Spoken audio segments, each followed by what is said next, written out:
मैं बालकृष्ण शर्मा श्री हिंदी क्लासेज के द्वारा YouTube के माध्यम से आपके सामने हिंदी विषय की पहले पायदान से लेकर अंतिम पायदान तक की हिंदी विषय की क्लास आपके सामने प्रस्तुत कर रहा हूं, जिसमें आपको स्कूल व्याख्याता हिंदी, हिंदी सेकंड ग्रेड, रीट, पटवार परीक्षा, राजस्थान हाईकोर्ट, SI, NDC, इन सभी में हिंदी है वो के हर एक टॉपिक है वो आपको प्रतियोगी परीक्षाओं में सफल होने के लिए बिल्कुल कारगर सिद्ध होंगे। ऐसा मैं आप सभी के लिए ईश्वर से कामना करता हूं और मेरी भी आप सभी से विनती है कि अधिक से अधिक मात्रा में जो मैं वर्तमान में प्रवक्ता हिंदी के पद पर कार्यरत हूं और आपको इस समय मैं क्रम वाइज पहले पायदान से हिंदी की क्लास स्टार्ट करता हूं। पहला हम आज स्टार्ट करते हैं वर्ण विचार। वर्ण विचार देखिए दोस्तों, वर्ण और अक्षर, वर्ण ऑब्लिक अक्षर दोनों एक ही चीज है, दोनों एक ही चीज है, दोनों अलग अलग नहीं है। भला वर्ण कहो चाहे अक्षर कहो। अब देखिए, हिंदी भाषा जो अपने देवनागरी लिपि में प्रचलित है, अब हिंदी भाषा का पहला पायदान है वर्ण ज्ञान या अक्षर ज्ञान। अच्छा, वर्ण ज्ञान है वो हमारी हिंदी भाषा की सबसे छोटी ध्वनि है, भाषा की सबसे छोटी ध्वनि, सबसे छोटी ध्वनि है वो वर्ण कहलाती है। भाषा की सबसे छोटी ध्वनि वर्ण कहलाती है और भाषा की सबसे बड़ी ध्वनि दोस्तों शब्द कहलाती है। जैसे वर्ण, शब्द, वाक्य और भाषा, ये इसका क्रम रहता है। तो पहला वर्ण विचार अपन पढ़ रहे हैं, अपनी हिंदी भाषा की सबसे छोटी ध्वनि है वो वर्ण कहलाती है। हिंदी में वर्ण तीन प्रकार के होते हैं, तीन प्रकार के होते हैं।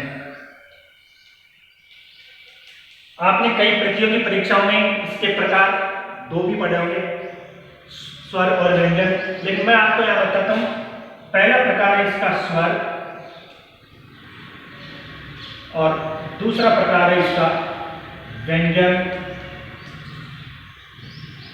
और तीसरा प्रकार है इसका संयुक्ताक्षर। ये वर्ण विचार का जो टॉपिक है, इसमें से जैसे SI की अभी परीक्षा आने वाली है, तो SI की परीक्षा में वर्ण विचार में से कम आपको 3 या 4 क्वेश्चन पेपर में श्योर मिलेंगे। और श्योर इसमें स्वर और व्यंजन तो साथ में है ही, साथ में संयुक्ताक्षर भी मैंने इसलिए बताया कि उसके जो टुकड़े हैं, संयुक्ताक्षर कौन कौन से हैं और किन किन अक्षरों के मेल से बनते हैं, उनके भी हाँ या नहीं के प्रश्न आपके SI में या पटवार में, इंग्लिश में, इन सभी प्रतियोगी परीक्षाओं में इनसे संबंधित प्रश्न 4-5 प्रश्न पूछे जाते हैं। अब सबसे पहले मैं आपको अपना स्वर स्टार्ट करता हूं। स्वर है वो तीन प्रकार के होते हैं। पहला प्रकार है इसका ह्रस्व, दूसरा प्रकार है इसका दीर्घ, और तीसरा प्रकार इसका एक और होता है प्लुत। ये इसका तीसरा प्रकार है। अब देखिए, ह्रस्व है, इसकी एक मात्रा होती है, एक मात्रा, और इसको इसके खड़ी रेखा के से संकेत होता है इसका।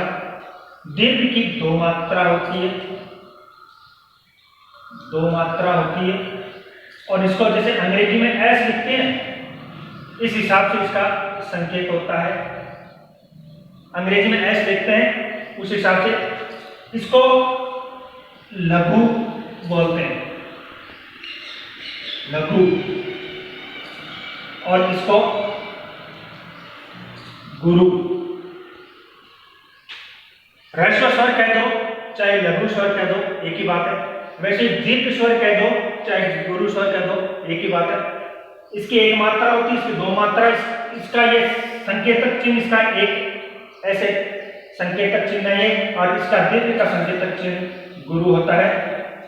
प्लुस प्लुत की तीन मात्राएं होती है, तीन मात्राएं होती है, तीन मात्राएं होती है, और इसका संकेत ऐसे तीन मात्राओं के हिसाब से ऐसे ही लगता है। अब देखिए, पहले मैं ह्रस्व स्वर के बाद मैं चलता हूं। ह्रस्व स्वर है, इनकी संख्या होती है मित्रों 4। ह्रस्व स्वरों की संख्या होती है 4। कौन कौन से? ए, ई, उ,